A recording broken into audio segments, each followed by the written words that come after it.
Баравме целосен мораториум за плаќање на ратите на кредитите, а добивме дополнителни камати. Многу граѓани, особено повозрастните, се ставени во неповолна положба. Ако немаат мејл адреса, треба да одат во банка за да се изјаснат, например, дека не сакаат да им се пролонгира рокот за отплата, а тоа во ваква состојба може да создава само гужва пред банките. Во спротивно пак банката ќе смета дека го прифаќаат одложувањето.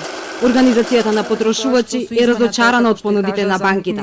Велат во вонредна состојба требаше целосно да им се олесни плаќањето на граѓаните, а не да се користи моментот за остварување дополнителен профит. Не ни јасно сега, значи фактички останува истата висина на каматата која ќе се пресметува и ќе влегува во главницата, односно ние како потрошувачи нема да можеме да ја видиме одвоена во амортизациониот план од главницата таа камата. Ние бараме да биде каматата, да не постои камата или да биде минимална камата на овој период за одложување на плаќањето на кредитот. Таа стравува дека ова може да го изголеми нефункционалните кредити, бидејќи не се знае ниту колку ќе трае кризата, ниту колкави ќе бидат приходите на граѓаните. Во овој случај се делат и дивиденди, некои банки, тоа не можеме да го спречиме се, тоа е нивно право. Меѓутоа имаше апел од Народна банка и од другите едноставно да престане, да до овој период не биде така, сепак добивката им е голема.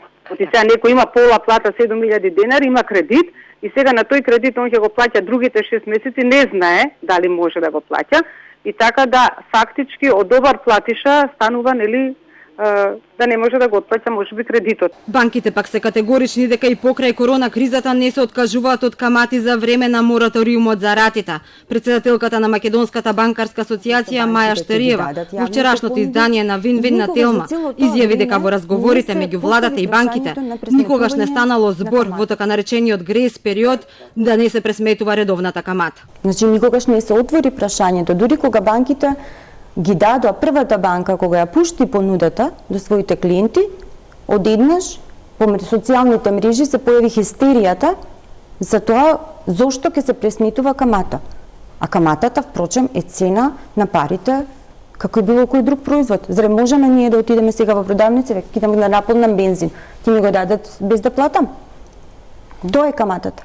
Прашана пак зошто банките не понудија друга опција која им ја даде Народната банка како поповолни каматни стапки. Штериева рече дека банките имаат над 500.000 клиенти и немале административен капацитет да спроведат таква мерка. Премиерот Спасовски пак вчера по реакциите во јавноста изјави дека очекува дека менаџментот на банките во овој момент нема да го гледа само сопствениот профит и интерес и дека ќе погледнат кон граѓаните и државата. А доколку тоа не се случува и не сакаат да бидат солидарни, Спасовски најави дека може да биде донесена во секој момент уредба со законска сила во која ќе биде дефинирано што треба да направат банките. Народната банка пак денеска излезе со став дека ги следи понудите на комерцијалните банки, но велат тие немаат законска надлежност за носење одлука со која би се запрело пресметувањето на камати за време на грейс периодот. Во меѓувреме пак веќе тече рокот од 10 дена кои банките им го дадоа на клиентите да се изјаснат дали ја прифаќаат или не понудата за грейс период од 6 месеци во кој ќе им пресметуваат и камати.